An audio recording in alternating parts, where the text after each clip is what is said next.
Bismillahirrahmanirrahim. Assalamualaikum warahmatullahi wabarakatuh. Innal hamdalillah nahmaduhu wa nasta'inuhu wa nastaghfiruh wa na'udzu billahi min syururi anfusina wa min sayyiati a'malina. May yahdihillahu fala mudilla lahu wa may yudlil fala hadiya lahu. Asyhadu an la ilaha illallah wahdahu la syarika lah wa asyhadu anna Muhammadan 'abduhu wa rasuluh. Amma ba'd. Ya, alhamdulillah kita dapat kembali lagi di video yang saya buat kali ini. Sebelumnya perkenalkan, nama saya Muhammad Maulana Malik Ibrahim dari jurusan Ilmu Pendidikan Agama Islam Universitas Pendidikan Indonesia. Kali ini video yang saya buat, saya akan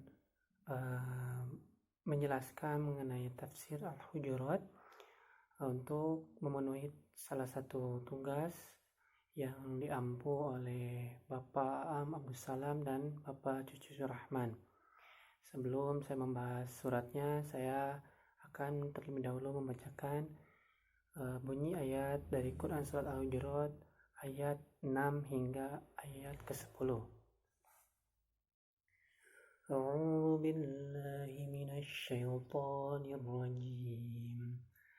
Bismillahirrahmanirrahim. Ya ayyuhalladzina amanu in ja'akum fasiqun binaba'in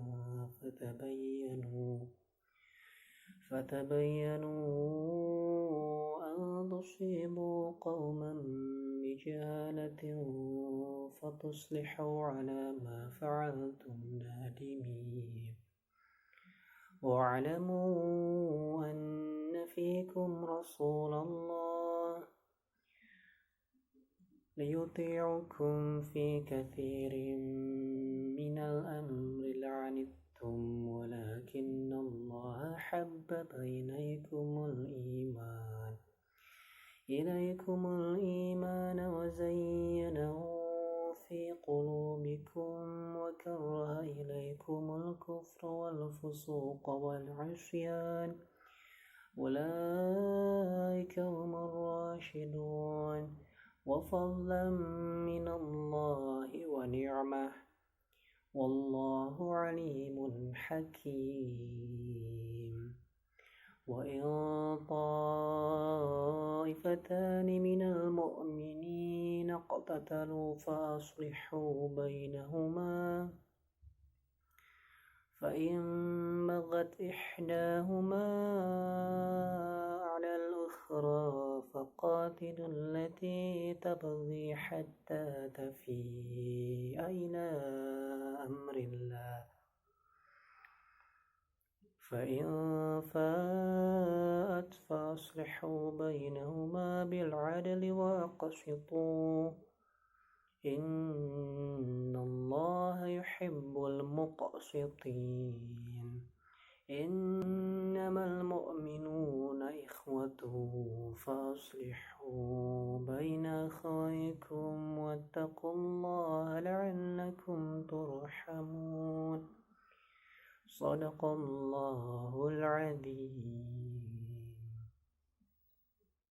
Baik, alhamdulillah tadi saya sudah membacakan bunyi ayat Al-Hujurat ayat ke-6 hingga ayat ke-10 yang artinya itu, hai orang-orang yang beriman, jika datang kepadamu orang fasik membawa suatu berita, maka periksalah dengan teliti agar kamu tidak menimpakan suatu musibah kepada suatu kaum tanpa mengetahui keadaannya, yang menyebabkan kamu menyesal atas perbuatanmu itu.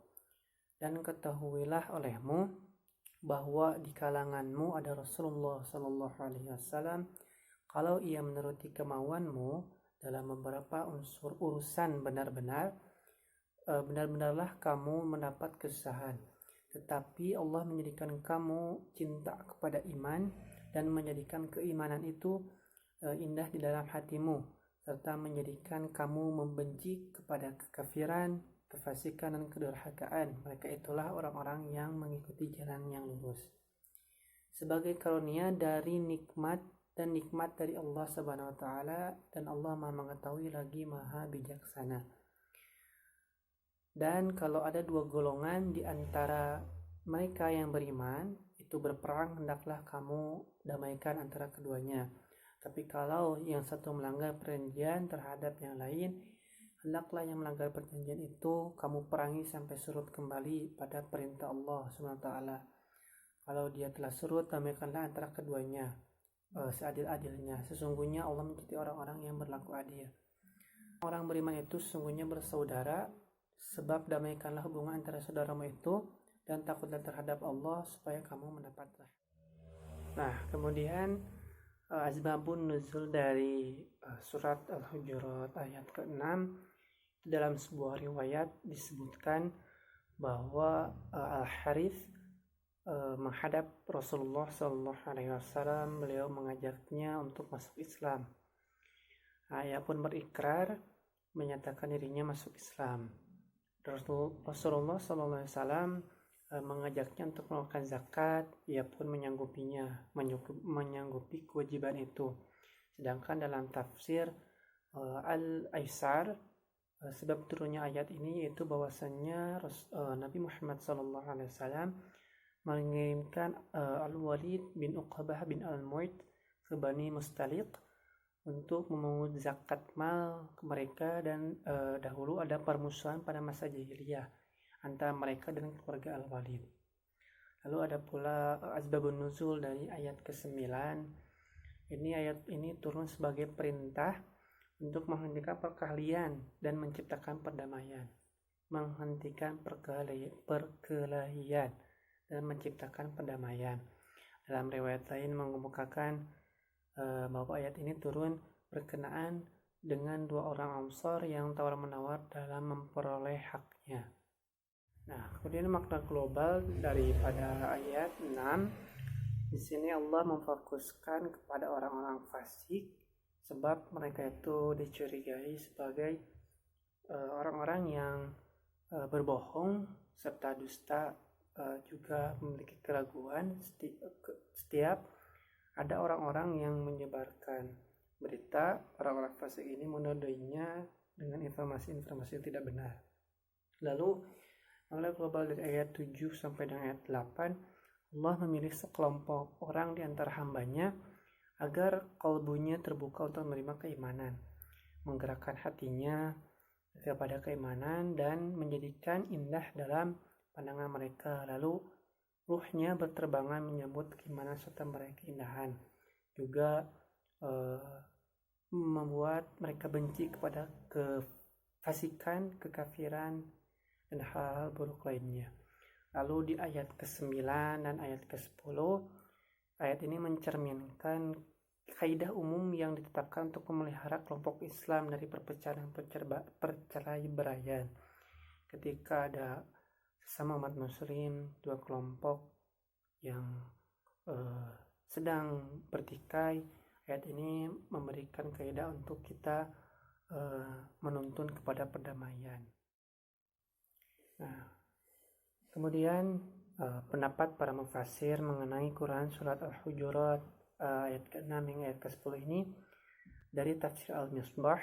Ayat ini merupakan salah satu dasar yang ditetapkan agama dalam kehidupan sosial, sekaligus merupakan tuntunan yang sangat logis bagi penerimaan dan pengamalan suatu berita. Nah, berita itu dari ayat ini pula kita diajarkan berita itu harus disaring, tidak bisa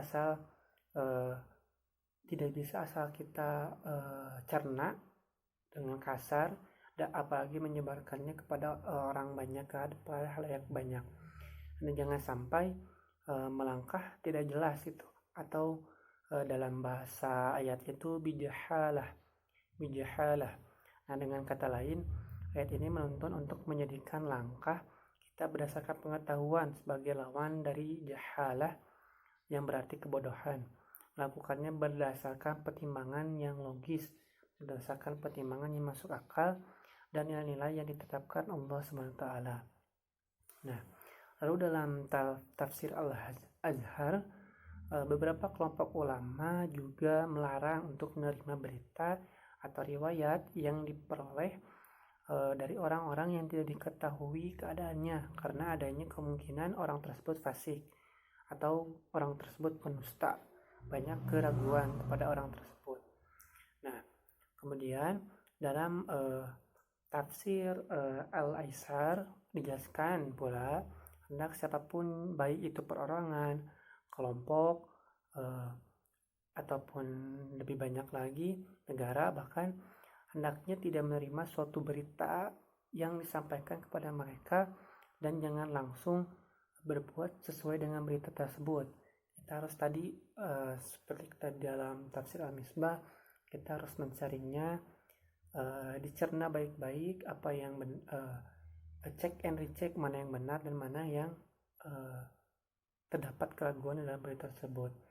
Nah, karena dikhawatirkan akan menimbulkan musibah kepada seseorang ataupun kelompok, bahkan tadi negara tersebut, karena tidak ada alasan yang kuat, dan juga jangan cepat memutuskan sesuatu, ataupun sebaliknya jangan memutuskan tuduhan atau sesuatu yang buruk, karena terkadang seseorang melakukannya karena adanya kemanfaatan untuk dirinya dan mengambil maslahat atau mencegah suatu kemudaratan darinya.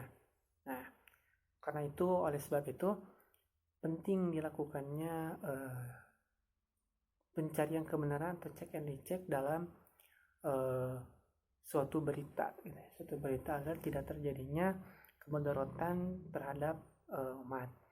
Nah, lalu ayat ini pun turun menjelaskan bagi umat manusia semuanya untuk selalu tabayun, mencari kebenaran, berdiskusi dalam segala berita yang disampaikan oleh seorang muslim ataupun di luar orang muslim. Nah, lalu ayat ini menyuruh kita untuk berhati-hati dalam menindaklanjuti sesuatu yang akibatnya mungkin tidak dapat diperbaiki, menimbulkan kerusakan, supaya tidak ada pihak-pihak atau kaum yang merasa dirugikan, ditimpa musibah atau bencana dan lain-lain. Jadi dalam menindaklanjuti berita tersebut, alangkah baiknya kita kita tabayun terlebih dahulu. Nah, lalu di sini juga ditekankan dalam kata orang-orang fasik, dalam kalimat orang fasik. Penekanan pada kata fasik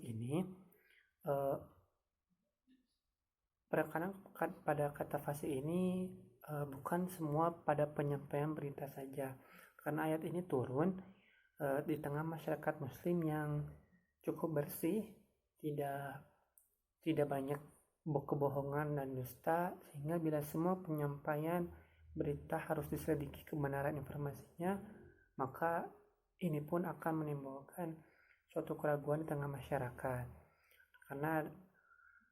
Tapi perlu juga dicatat bahwa bila dalam suatu masyarakat itu sulit dilacak sumber utamanya dari sebuah berita ini, sehingga tidak diketahui ini fasik atau tidak, ini benar atau hanya sekedar hoax. Nah, jadi maka ketika hal itu terjadi, berita apapun bisa dikatakan penting, namun tidak juga diterima begitu saja. Kita harus terus mencari informasi lebih jauhnya, karena dalam konteks ini Sayyidina Ali radhiyallahu anhu berkata, bila kebaikan meliputi suatu masa berserta orang-orang di dalamnya, lalu seseorang itu berburuk sangka terhadap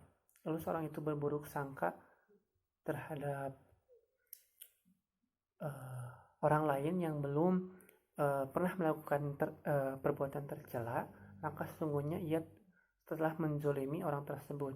Nah, tetapi apabila kejahatan telah meliputi suatu masa, disertai banyaknya berlaku zalim, lalu seorang berbaik sangka terhadap orang yang belum dikenalnya, maka ia akan mudah tertipu. Seperti itu. Nah, lalu di ayat 7 dari tafsir As-Sa'idi, Syekh Abdurrahman bin Nasir As-Sa'idi, pakar tafsir abad ke-14 Hijriah, ayat 7 itu yang artinya ayat 7 artinya hendaklah kalian mengerti bahwa Rasulullah SAW ada di tengah-tengah kalian. Ialah Rasul yang Maha Mulia lagi baik, berakal, yang menginginkan kebaikan kepada kita semua gitu, kita semua.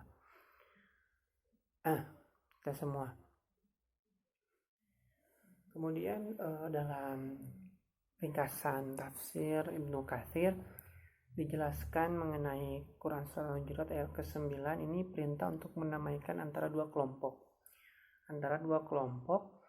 orang mukmin yang dinamaikanlah antara keduanya. Nah, jika salah satu antara kelompok ini berbuat kezaliman terhadap golongan lainnya, maka sesuai dari bunyi ayat ke-9 ini, perangilah golongan yang berbuat zalim itu, sehingga golongan itu kembali kepada perintah Allah. Dan jika golongan itu telah kembali pada perintah Allah, barulah damaikanlah antara keduanya dengan adil, berlaku seadil-adilnya, tidak ada saling memberatkan antara golongan satu dan golongan lainnya, karena sungguh Allah itu mencintai orang-orang yang, dan apabila ada dua golongan orang yang berperang, maka berlaku adillah. Allah itu mencintai orang-orang yang adil. Nah, kemudian ayat ini pun juga dalam At-Tabari ada riwayat dikatakan bahwa Yunus menceritakan kepada kami, ia berkata Ibnu Wahab menceritakan kepada kami bahwa Zaid menceritakan kepada kami, dan jika ada dua golongan dari mereka yang beriman itu berperang, hendaklah kamu damaikan antara kedua kelompok itu. Jika ada dua kelompok orang itu yang berperang, maka hendaklah kamu damaikan antara kedua kelompok itu. Maksudnya adalah ada ketika itu dua orang laki-laki dari ahli Islam atau salah satunya dari kelompok atau kabilah lain, Allah lalu memerintahkan para pemimpin kaum muslimin untuk memutuskan perkara di antara mereka dengan sebuah perkara kebenaran yang Allah turunkan dalam kitabnya, qisas dan hukuman, denda ataupun dimaafkan. Seperti itu. Mungkin sekian yang dapat saya sampaikan. Mohon maaf apabila dalam video kali ini masih banyak sekali kekurangan. Mudah-mudahan apa yang saya sampaikan kali ini dapat bermanfaat untuk yang menonton, khususnya untuk saya sendiri, karena saya pun masih dalam tahap pembelajaran. Mudah-mudahan dengan ini dapat menjadikan saya lebih baik lagi dan juga menambah ilmu teman-teman semua. Terima kasih, mohon maaf kesalahan murni keluar dari diri saya pribadi, dan kebenaran hanya milik Allah SWT. Terima kasih. Subhanakallahumma wa bihamdika asyhadu an la ilaha illa anta astaghfiruka wa atubu ilaik. Wassalamualaikum warahmatullahi wabarakatuh.